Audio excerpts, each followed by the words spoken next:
ಎಲ್ಲರಿಗೂ ಇಂದಿನ ತರಗತಿಗೆ ಸ್ವಾಗತ. ಮಾತೆಂಬುದು ಜ್ಯೋತಿರ್ಲಿಂಗ, ಸ್ವರ ಎಂಬುದು ಪರತತ್ವ ಅಂತ ಅಲ್ಲಮ ಪ್ರಭು ಅವರು ಹೇಳಿದ್ದಾರೆ ಅಂತ ಹೇಳ್ಬೋದಾಗಿದೆ. ಇಹಕ್ಕೊಬ್ಬ ಗಂಡನೆ ಪರಕ್ಕೊಬ್ಬ ಗಂಡನೆ ಅಂತ ಹೇಳಿದವರು ಅಕ್ಕ ಮಹಾದೇವಿಯವರು ಆಗಿದ್ದಾರೆ. ಎರಗುವೆನು ಅರುವಂಗೆ ಉಳಿದರ್ಗೆ ಎರಗಂ ಅಂತ ಹಾಂಡೆಯವರು ಹೇಳಿದ್ದಾರೆ. ಕನ್ನಡಕ್ಕೆ ಬೇಕು ಕನ್ನಡದೇ ವ್ಯಾಕರಣ ಕೃತಿಯನ್ನ ಡಿ.ಎನ್. ಶಂಕರ ಭಟ್ಟರವರು ಬರೆದಿದ್ದಾರೆ. ತಿಳಿಯ ಹೇಳುವೆ ಕೃಷ್ಣನ ಕಥೆಯನ್ನ ಎಂದವನು ಕುಮಾರವ್ಯಾಸ. ತಲೆಯಿಲ್ಲದ ತಲೆಯಾತನ್ಗೆ ಕರುಳಿಲ್ಲದ ಒಡಲು ನೋಡ ಅಂತ ಹೇಳಿದವರು ಅಲ್ಲಮ ಪ್ರಭು. ನಮಗ್ಯಾಕಯ್ಯ ಈ ಪೈಲಿನ ರಗಳೆ ಎಂದು ಚಡಪಡಿಕೆಯನ್ನು ತೋರಿದವರು ಗಂಗಾಧರ ಚಿತ್ತಾಲ. ಹಾವಿನ ಎಡೆಗಳ ಕೊಂಡು ಕೆನ್ನೆಯ ತುರಿಸುವಂತೆ ಅಂತ ಹೇಳಿದವರು ಬಸವಣ್ಣನವರು.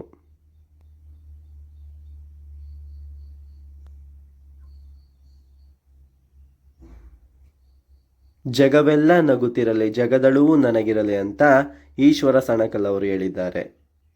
ಉಂಡು ಉಪವಾಸಿ ಬಳಸಿ ಬ್ರಹ್ಮಚಾರಿ ಅಂತ ಭರತೇಶ ವೈಭವ ಕಾವ್ಯದಲ್ಲಿದೆ. ಅಸಂಗ ನಾಟಕದ ಪಿತಾಮಹ ಅಯನೆಸ್ಕೋ. ಗುಣವರ್ಮ ಕವಿಯ ಆಶ್ರಯದಾತ ಕಾರ್ತವೀರ್ಯ. ನರಪತಿ ಚರಿತ್ರೆಯ ಕರ್ತೃ ಅಳಿಯ ಲಿಂಗರಾಜ. ದೀಕ್ಷಾಬೋಧೆ ಕೃತಿಯ ಕರ್ತೃ ಕೆರೆಯ ಪದ್ಮರಸ. ದ್ರಾವಿಡ ಭಾಷಾ ವರ್ಗವನ್ನ ಸ್ವತಂತ್ರವೆಂದು ಮೊದಲು ಘೋಷಿಸಿದವರು ಪ್ರೆನ್ಸಿಲ್ ಎಲಿಸ್.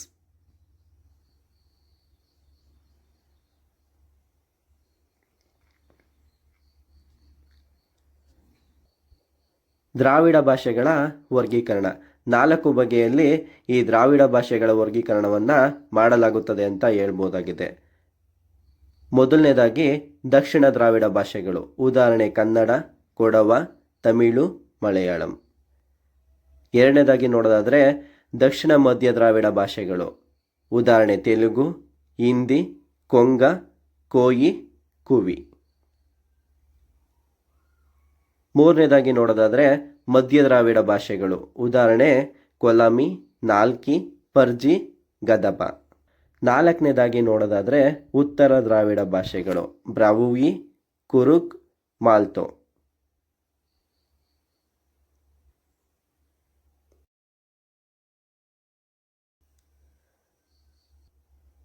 ಪಂಪ. ಕನ್ನಡದ ಆದಿಕವಿ ಪಂಪನಾಗಿದ್ದಾನೆ. ಪಂಪನ ಕೃತಿ ಆದಿಪುರಾಣವಾಗಿದ್ದು ಮೊದಲ ಕಾವ್ಯವಾಗಿದೆ ಅಂತ ಹೇಳಬಹುದಾಗಿದೆ. ಪಂಪನ ತಾಯಿ ಕನ್ನಡ ನಾಡಿನ ಅಣ್ಣಿಗೆರೆಯ ಜೋಯಿಸ ಸಿಂಗನ ಮಗಳು ಅಬ್ಬಣ್ಣಬ್ಬೆ. ತಂದೆ ಭೀಮಪ್ಪಯ್ಯ, ತಮ್ಮ ಜಿನವಲ್ಲಭ. ಪಂಪನ ಆಶ್ರಯದಾತ ಚಾಳುಕ್ಯ ಚಕ್ರವರ್ತಿ ಹರಿಕೇಸರಿಯಾಗಿದ್ದಾನೆ. ಪಂಪನ 2 ಪ್ರಮುಖ ಕೃತಿಗಳು ಆದಿಪುರಾಣ, ವಿಕ್ರಮಾರ್ಜುನ ವಿಜಯ. ಆದಿಪುರಾಣವು ಪಂಪ ಕವಿಯ ಮೊದಲ ಕಾವ್ಯವಾಗಿದ್ದು ಇದೊಂದು ಧಾರ್ಮಿಕ ಗ್ರಂಥವಾಗಿದೆ ಅಂತ ಹೇಳ್ಬೋದಾಗಿದೆ. ಇದರ ವಸ್ತು ವಿಷಯವನ್ನು ನೋಡೋದಾದರೆ ಜೈನರ ಮೊದಲ ತೀರ್ಥಂಕರ ಆದಿನಾಥ ಮತ್ತು ಮೊದಲ ಚಕ್ರವರ್ತಿ ಭರತನನ್ನ ಕುರಿತು ಬರೆದ ಕೃತಿಯಾಗಿದೆ ಅಂತ ಹೇಳ್ಬೋದಾಗಿದೆ.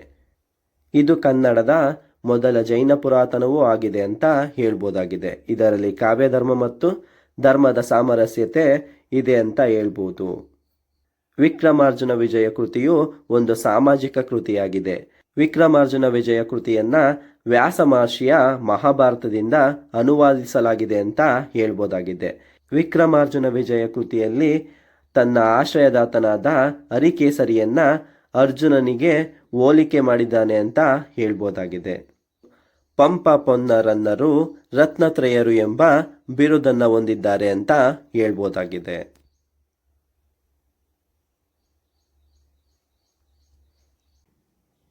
ರನ್ನ. ರತ್ನತ್ರಯರಲ್ಲಿ ಮೂರನೆಯವನು ಈ ರನ್ನನಾಗಿದ್ದಾನೆ. ಇವನ ಕಾಲವನ್ನು ನೋಡೋದಾದರೆ 949. ಇವರ ತಂದೆ ಜಿನೇಂದ್ರ ವಲ್ಲಭ, ತಾಯಿ ಹಬ್ಬಲ್ಲಬ್ಬೆ. ಈತ ಮುದೋಳದ ಜೈನ ಕುಟುಂಬಕ್ಕೆ ಸೇರಿದವನು.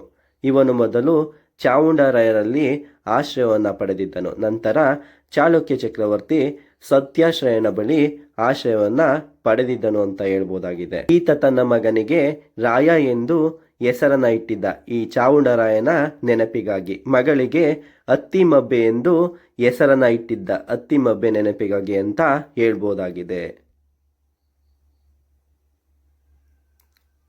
ರನ್ನನ ಕೃತಿಗಳು ಯಾವ್ಯಾವು ಅಂದ್ರೆ ಗದಾಯುದ್ಧ, ಇದನ್ನ ಸಾಹಸ ಭೀಮ ವಿಜಯ ಅಂತ ಕರೆಯಲಾಗುತ್ತದೆ. ಗದಾಯುದ್ಧ ಕೃತಿಯನ್ನ ತನ್ನ ಆಶ್ರಯದಾತನಾದ ಸತ್ಯಾಶ್ರಯನನ್ನ ಭೀಮನೊಂದಿಗೆ ಸಮೀಕರಿಸಿ ಬರೆದಿದ್ದಾನೆ ಅಂತ ಹೇಳ್ಬೋದಾಗಿದೆ. ಇದು ಸಿಂಹಾವಲೋಕನ ಕ್ರಮದಲ್ಲಿದೆ ಅಂತ ಹೇಳ್ಬೋದಾಗಿದೆ. ಇದರ ನಾಯಕ ಭೀಮನಾಗಿದ್ದಾನೆ, ದುರಂತ ನಾಯಕ ಕರ್ಣನಾಗಿದ್ದಾನೆ. ರನ್ನನ ಮತ್ತೊಂದು ಕೃತಿ ಅಜಿತನಾಥ ಪುರಾಣವಾಗಿದೆ. ಈ ಕೃತಿಯನ್ನ ಮಹಾಪುರಾಣದಿಂದ ಅನುವಾದಿಸಲಾಗಿದೆ ಅಂತ ಹೇಳ್ಬೋದಾಗಿದೆ. ಈ ಕೃತಿಯ ವಸ್ತು ವಿಷಯವನ್ನು ನೋಡೋದಾದ್ರೆ ಜೈನರ 2ನೇ ತೀರ್ಥಂಕರ ಅಜಿತನಾಥ 2ನೇ ಚಕ್ರವರ್ತಿ ಅಡಗನ ವಿಚಾರವನ್ನ ಹೊಂದಿದೆ ಈ ಕೃತಿ ಅಂತ ಹೇಳ್ಬೋದಾಗಿದೆ. ರನ್ನನ ಇತರ ಕೃತಿಗಳನ್ನು ನೋಡೋದಾದ್ರೆ ಚಕ್ರೇಶ್ವರ ಚರಿತೆ, ಪರಶುರಾಮ ಚರಿತೆ ರನ್ನ ಕಂದವಾಗಿದೆ ಅಂತ ಹೇಳ್ಬೋದಾಗಿದೆ. ಪೊನ್ನ ರತ್ನತ್ರಯರಲ್ಲಿ 2ನೇಯವನು ಈ ಪೊನ್ನನಾಗಿದ್ದಾನೆ. ಪಂಪನ ವೆಂಗಿ ಮಂಡಲವೇ ಈತನ ಜನ್ಮಸ್ಥಳವಾಗಿದೆ ಅಂತ ಹೇಳ್ಬೋದಾಗಿದೆ. ಈತ ರಾಷ್ಟ್ರಕೂಟರ ದೊರೆ 3ನೇ ಕೃಷ್ಣನಲ್ಲಿ ಆಶ್ರಯವನ್ನ ಪಡೆದಿದ್ದನು. ರನ್ನನಿಗೆ ಉಭಯ ಚಕ್ರವರ್ತಿ, ಕೆರುಳುಗಳ ಸವಣ ಎಂಬ ಬಿರುದುಗಳಿದ್ದವು. ಈತನ ಕೃತಿಗಳು ಶಾಂತಿ ಪುರಾಣ, ಭುವನೈಕ್ಯ ರಾಮಾದ್ಭುದಯ, ಜಿನಾಕ್ಷರ ಮಾಲೆಯಾಗಿದೆ. ಜನ್ನನ ಕಾಲ 1225. ಜೈನ ಪರಂಪರೆಗೆ ಸೇರಿದ ಕವಿಯಾಗಿದ್ದಾನೆ. ಹೊಯ್ಸಳ ನರಸಿಂಹನಲ್ಲಿ ಕಟಕೋಪಾಧ್ಯಾಯನಾಗಿ ಕಾರ್ಯವನ್ನು ನಿರ್ವಹಿಸುತ್ತಿದ್ದನು. ಸುಮನೋಬಾಣ ಎಂದು ಪ್ರಸಿದ್ಧವಾಗಿದ್ದ ಶಂಕರ ಜನ್ನನ ತಂದೆ, ಗಂಗಾದೇವಿ ತಾಯಿ. 2ನೇ ನಾಗವರ್ಮ ಈತನ ಗುರು. ಜನ್ನನ ಕೃತಿಗಳು ಯಶೋಧರ ಚರಿತೆ, ಅನಂತನಾಥ ಪುರಾಣ, ಅನುಭವ ಮುಕುರ, ಸ್ವರತಂತ್ರ. ಯಶೋಧರ ಚರಿತೆಯನ್ನ 1209ರಲ್ಲಿ ಬರೆದನು. ಈ ಕೃತಿ ಸಂಪೂರ್ಣ ಕಂದ ಪದ್ಯದಿಂದ ಕೂಡಿದೆ. ಅನಂತನಾಥ ಪುರಾಣವನ್ನ ಸಂಸ್ಕೃತದ ಉತ್ತರ ಪುರಾಣದ ಆಧಾರದ ಮೇಲೆ ರಚಿಸಲಾಗಿದೆ. ಇದು ಜೈನರ 14ನೇ ತೀರ್ಥಂಕರನ ಜೀವನ ಚರಿತ್ರೆಯನ್ನ ಒಳಗೊಂಡಿದೆ.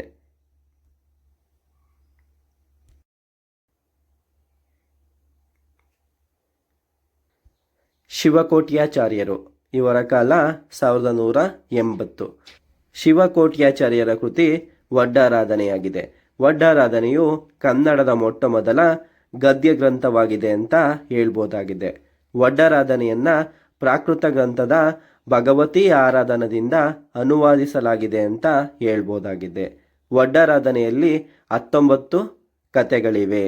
ಇದಕ್ಕೆ ಉಪಸರ್ಗ ಕೇವಲಗಳ ಕಥೆ ಎಂಬ ಮತ್ತೊಂದು ಹೆಸರಿದೆ ಅಂತ ಹೇಳ್ಬೋದಾಗಿದೆ.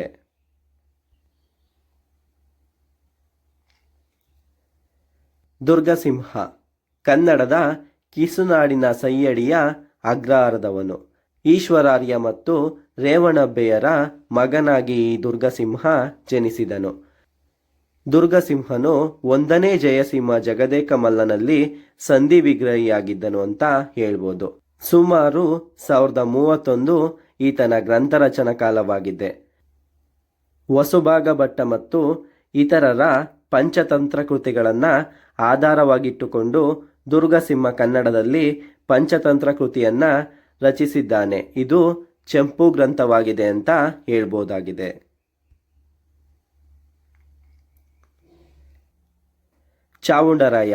ಚಾವುಂಡರಾಯನು ಗಂಗರಾರಸ ನಾಲ್ವಡಿ ರಾಚಮಲ್ಲನ ಹತ್ತಿರ ಮಂತ್ರಿಯಾಗಿ ಕಾರ್ಯವನ್ನ ನಿರ್ವಹಿಸುತ್ತಿದ್ದನು.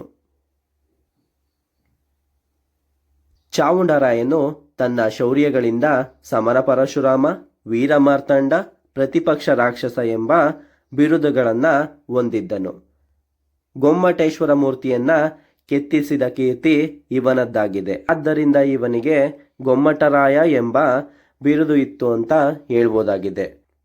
ಈತನ ಕೃತಿಗಳು ಚಾವುಂಡರಾಯ ಪುರಾಣ, ಚಾವುಂಡರಾಯ ಪುರಾಣಕ್ಕೆ ಕವಿ ಪರಮೇಶ್ರಿಯ ವಾಗಾರ್ಥ ಸಂಗ್ರಹದ ಪ್ರೇರಣೆ ಇದೆ.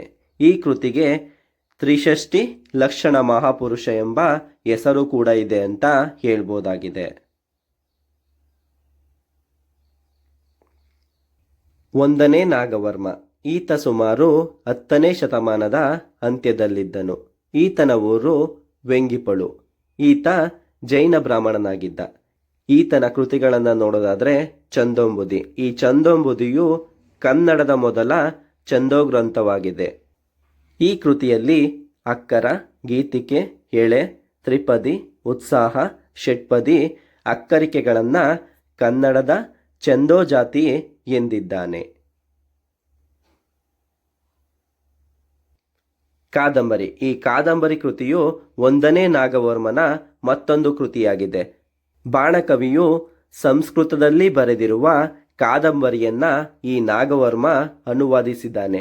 ಆ ಮೂಲಕ ಕನ್ನಡದ ಮೊಟ್ಟ ಮೊದಲ ಅನುವಾದಿತ ಕೃತಿ ಕಾದಂಬರಿ ಇದಾಗಿದೆ ಅಂತ ಹೇಳ್ಬೋದಾಗಿದೆ. ಕಾದಂಬರಿ ಕಾವ್ಯದ ನಾಯಕಿಯ ಹೆಸರು ಕಾದಂಬರಿಯಾಗಿದೆ.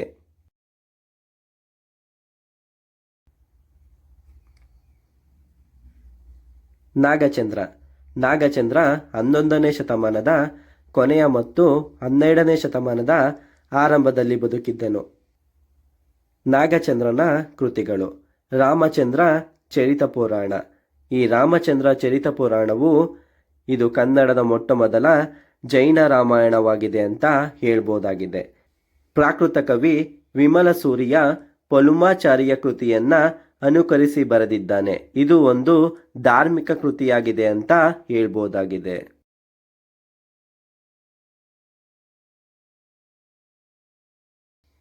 ಶಾಂತಿನಾಥ. ಈ ಶಾಂತಿನಾಥನ ಕಾಲ 1068 ಆಗಿದೆ. ಇವನು ಚಾಲುಕ್ಯ ಚಕ್ರವರ್ತಿ ಭುವನೈಕ್ಯ ಮಲ್ಲಿಚಾ ಸಾಯಿಸ ದೇವನಾದ ಲಕ್ಷಣರಾಜನಲ್ಲಿ ಮಂತ್ರಿಯಾಗಿದ್ದನು. ಈತನ ಏಕೈಕ ಗ್ರಂಥ ಸುಕುಮಾರ ಚರಿತೆಯಾಗಿದೆ.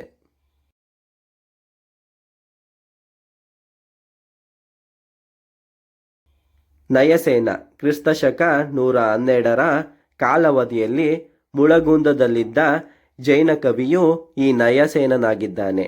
ಈತನ ಕೃತಿ ಧರ್ಮಾಮೃತ. ಇದು ಜನತೆಗಾಗಿ ಬರೆದ ಮೊದಲ ಜೈನ ಪುರಾಣವಾಗಿದೆ. ಜನತೆಯ ಕವಿಗಳೆಂದು ಹೆಸರಾದ ಕನ್ನಡದ ಕವಿಗಳಲ್ಲಿ ನಯಸೇನ ಮೊದಲ ಸ್ಥಾನದಲ್ಲಿ ನಿಲ್ಲುತ್ತಾನೆ.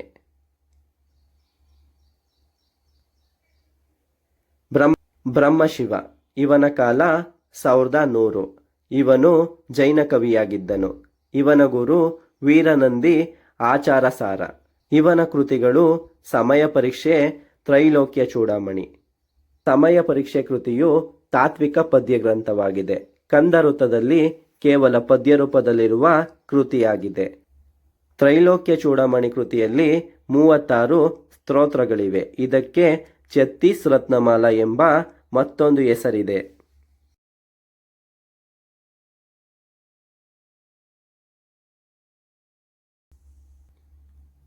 ಎರಡನೇ ನಾಗವರ್ಮ. ಇವನ ಕಾಲ 1042 ಆಗಿದೆ. ನಾಗವರ್ಮರ ಗುರು ವೀರಭಟ್ಟಾರಕರಾಗಿದ್ದಾರೆ. ಈ ಎರಡನೇ ನಾಗವರ್ಮ ಕನ್ನಡದಲ್ಲಿ ವ್ಯಾಕರಣವನ್ನು ಬರೆದ ಮೊದಲಿಗನಾಗಿದ್ದಾನೆ ಅಂತ ಹೇಳ್ಬೋದಾಗಿದೆ. ಈ ನಾಗವರ್ಮನ ಕೃತಿಗಳು ಕಾವ್ಯಾವಲೋಕನ, ವರ್ಧಮಾನ ಪುರಾಣ, ಕರ್ನಾಟಕ ಭಾಷಾಭೂಷಣವಾಗಿದೆ. ಕಾವ್ಯಾವಲೋಕನ ಇದೊಂದು ಅಲಂಕಾರ ಗ್ರಂಥವಾಗಿದ್ದು ಸೂತ್ರಗಳು ಕಂದ ಪದ್ಯದಲ್ಲಿ ಇವೆ. ವರ್ಧಮಾನ ಪುರಾಣ ಇದಕ್ಕೆ ಮಹಾವೀರ ಚರಿತೆ ಎಂಬ ಮತ್ತೊಂದು ಹೆಸರಿದೆ. ಕರ್ನಾಟಕ ಭಾಷಾಭೂಷಣ ಇದು ಕನ್ನಡದ ಮೊದಲ ವ್ಯಾಕರಣ ಗ್ರಂಥವಾಗಿದೆ ಅಂತ ಹೇಳ್ಬೋದಾಗಿದೆ.